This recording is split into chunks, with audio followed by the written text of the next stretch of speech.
Saudi अरब ने अजान पर पाबंदी लगा दी है। माइक का इस्तेमाल करने पर पाबंदी लगा दी है। सऊदी अरब ने बच्चों को मस्जिद में लाने पर पाबंदी लगा दी है। इस तरह की कल से खबरें चल रही है टीवी चैनलों पर, देश की मीडिया में। मैंने सच्चाई जानने की कोशिश की, हकीकत जानने की कोशिश की, तो पता है चला कि इन खबरों के पीछे की सच्चाई कुछ और है।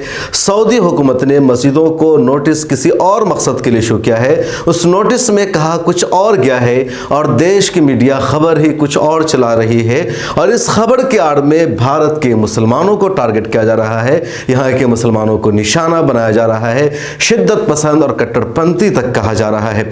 सच्चाई क्या है पहले हम वो आपको बताएंगे, लेकिन उससे पहले ये जान लीजिए कि कल से आज तक एबीपी न्यूज़, जी न्यूज़ और जितने बड़े बड़े मीडिया हाउसेस हैं, टीवी चैनल हैं, वो ये खबर चला रहे हैं कि सऊदी अरब की सरकार ने अजान देने पर पाबंदी लगा दी है, माइक से नमाज पढ़ाने पर पाबंदी लगा दी है, माइक के इस्तेमाल पर रोक लगा दिया है, बच्चों को मस्जिद में आने पर रोक लगा दिया है, इफ्तार के लिए पैसा जमा करने पर रोक लगा दिया है और कई तरह की बंदिशों का जिक्र किया जा रहा है। यहाँ के कुछ उलमा का, कुछ मौलानाओं का रिएक्शन लिया गया है और उसको भी देखा जा रहा है, जबकि ये सब झूठ है, हकीकत के खिलाफ है। सच्चाई ये है कि सऊदी अरब ने एक नोटिस इशू करके ये कहा है कि लाउड स्पीकर की आवाज़ को कम किया जाए। इतनी आवाज़ हो लाउड स्पीकर में जो आवाज़ मोहल्ले की जो मस्जिद है वहीं तक महदूद रहे, दूसरे मोहल्ले में ना जाए, क्योंकि सऊदी अरब में तकरीबन हर जगह मस्जिद है, हर इलाके में मस्जिदें हैं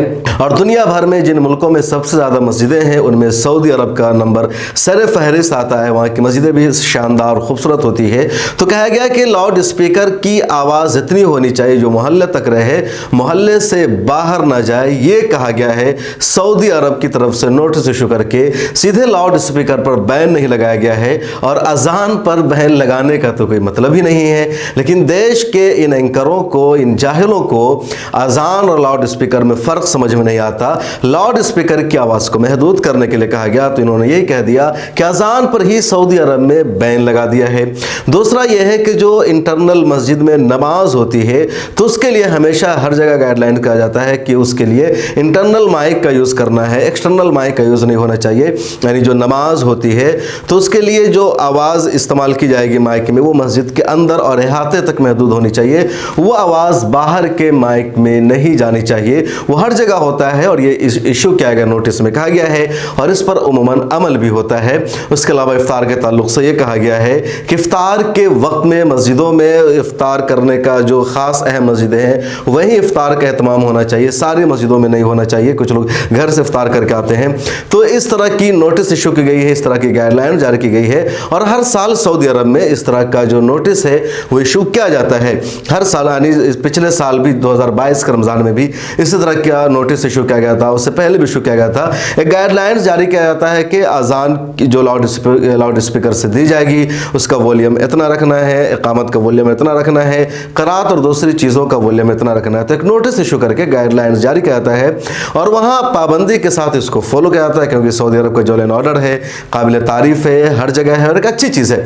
अब यहाँ के जो एंकर हैं, जाहिल एंकर कह लीजिए, इनको ये नहीं पता कि लाउड स्पीकर क्या है, अजान क्या है और उसको सीधे इस्लाम में मुदाखलत कर रहे हैं, कह रहे हैं। किसी ने तो कहा कि इस्लाम में बदलाव किया जा रहा है। अभी जी न्यूज़ के एंकर को मैं सुन रहा था, वो कह रहे हैं कि इस्लाम में लगातार बदलाव हो रहा है, चेंजिंग की जा रही है और सऊदी अरब ने ताज़ा बदलाव इस्लाम में कर दिया है कि उन्होंने स्पीकर के इस्तेमाल पर पाबंदी लगा दी है, अजान की आवाज़ पर रोक लगा दिया है और एक नया बदलाव और चेंज है इस्लाम में।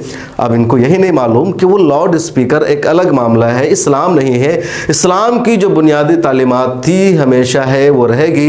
इस्लाम में कभी कोई तब्दीली नहीं हो सकती है। जो तब्दीली होती है वो जुज़ियात में होती है और वो इस्लाम ही उन तब्दीलियों का खा है। अगर माइक पर अजान हो रही है तो इस्लाम के ख़िलाफ़ नहीं है, वह अहले इस्लाम का हिस्सा है। तो कोई मजहबी अकीदे में किसी तरह की कोई तब्दीली नहीं होती। और ये जो खबर है एक मरतबा फिर से समझ लीजिए कि लाउड स्पीकर के वॉल्यूम को महदूद करने के लिए नोटिस इशू किया गया है। पहले भी इसी तरह का नोटिस इशू किया गया था, कोई पहली मरतबा नहीं हुआ है कि जो मोहल्ला है वहीं तक आवाज़ जानी चाहिए, उस मोहल्ले के बाहर नहीं जाना चाहिए। इसी तरह जब नमाज होती है तो उसके लिए इंटरनल आवाज़ रहनी चाहिए, एक्सटर्नल माइक का उसमें इस्तेमाल नहीं करना है कि आवाज़ बाहर जाए। तो ये सारी नोटिस इशू की गई। इसी तरीके जो सुबह का वक्त होता है उसमें आवाज़ ज़्यादा तेज़ जाती है, तो उसके लिए भी एक गाइडलाइंस तय किया गया है कि फजर की नमाज के वक्त माइक की अजान या लाउड स्पीकर की आवाज़ कितनी होनी चाहिए। बाकी अजान पर पाबंदी की खबर सरासर झूठ है, फेक है, हकीकत के खिलाफ है। लाउड स्पीकर पर भी मुकम्मल पाबंदी नहीं है बल्कि उसको महदूद किया गया है और ये कोई गलत नहीं है। हिंदुस्तान में भी बहुत सारी जगहों पर इस पर अमल किया जाता है। इस वीडियो में इतना ही। अगर आप हमें यूट्यूब पर देख रहे हैं तो सब्सक्राइब करें, फेसबुक पर देख रहे हैं तो पेज को फॉलो करें, ट्विटर और इंस्टाग्राम पर भी मिल्लत टाइम्स के साथ जुड़ सकते हैं।